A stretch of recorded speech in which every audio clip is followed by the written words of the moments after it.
Hello and welcome to the second installment of my tutorial on the Ruby programming language.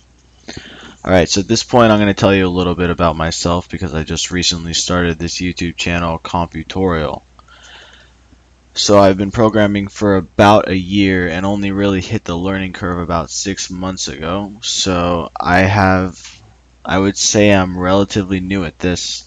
Nonetheless, I feel like I've learned enough of this language to teach people about it.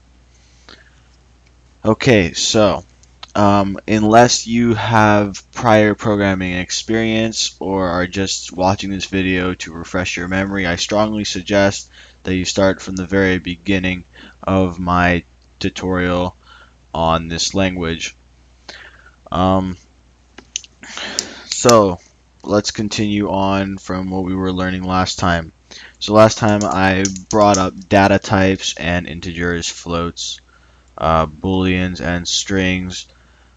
We went over printing to the console, and now we're going to go over some more data types. So let's say you have a bunch of integers you want to store. Like let's say you have some sort of list of sorts. So you wanted to do something like integer 1 equals to 5.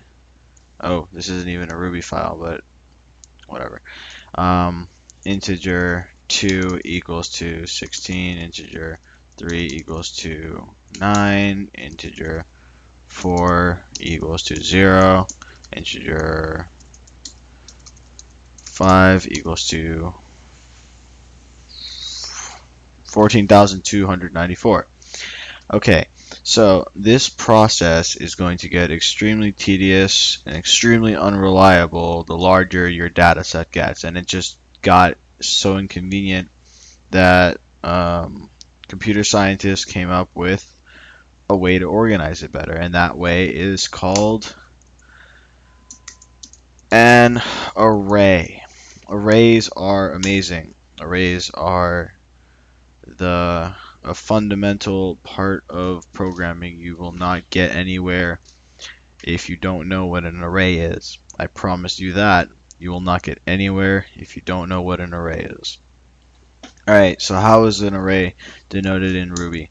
Well, an array is denoted as with the straight brackets. Very simple, straight brackets. It's basically a list of things. So you could say that your array could equal to integer 1, integer 2, and so on and so forth, you know.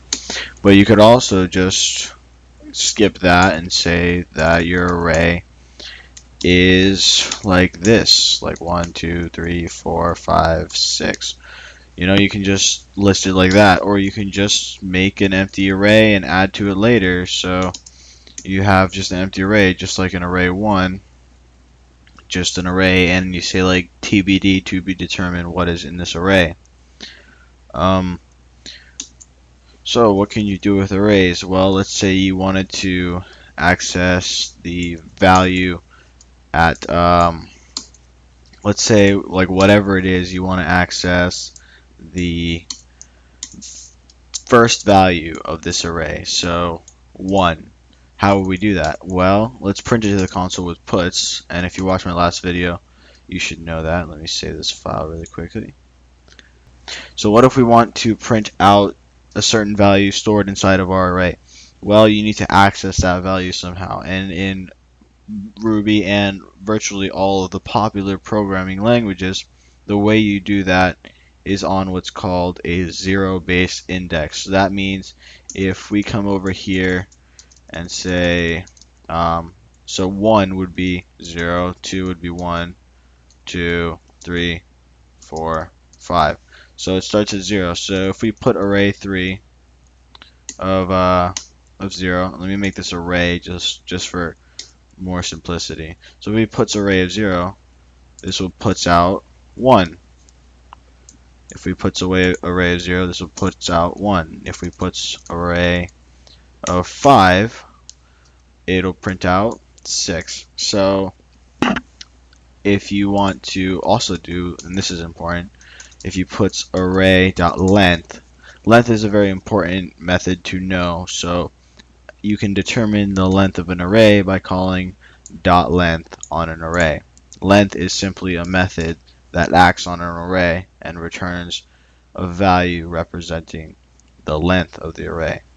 So let's see what happens when we run this. Let's go to the terminal and go to the second video.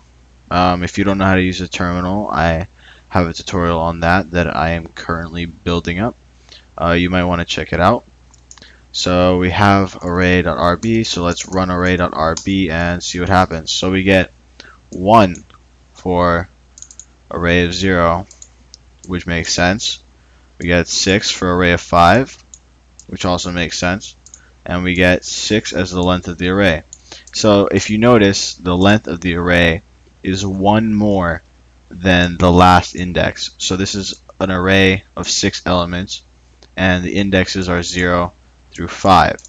So if you wanted to access dynamically the last value in the array, you could do array.length -1, and you could say puts array of array.length -1. In Ruby, you can nest all sorts of you can nest method calls and all that, inline, whatever.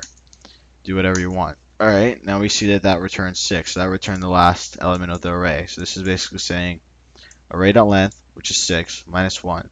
So array 5. And that is the same as on line 5, where we say array 5. Alright, but Ruby makes this even easier. So you can do array.first, or you can do array.last. There are a whole bunch of these methods, and the best way to find all the methods is Google array methods. You're going to find one of the first results is a page called like Ruby Docs, Ruby Documentation.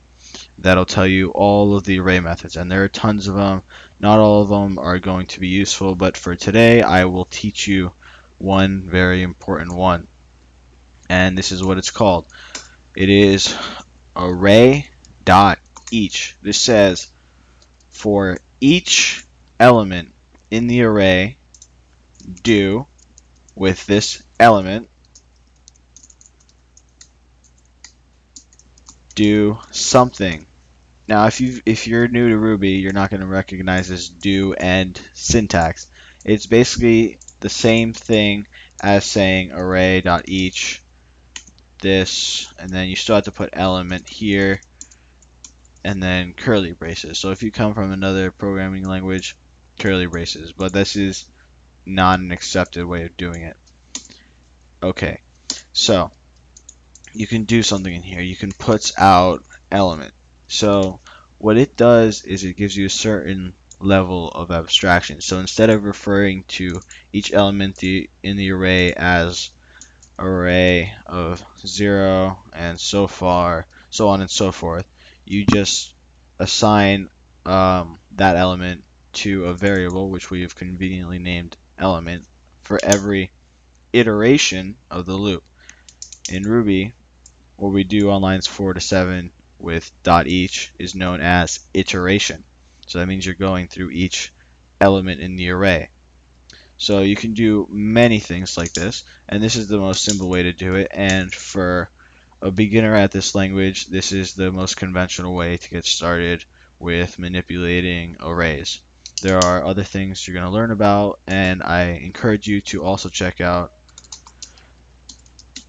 a method called array map. In Ruby, when we say array map, we just mean that array, which is the data type, has a method called map. Simple as that. Alright, so that is arrays.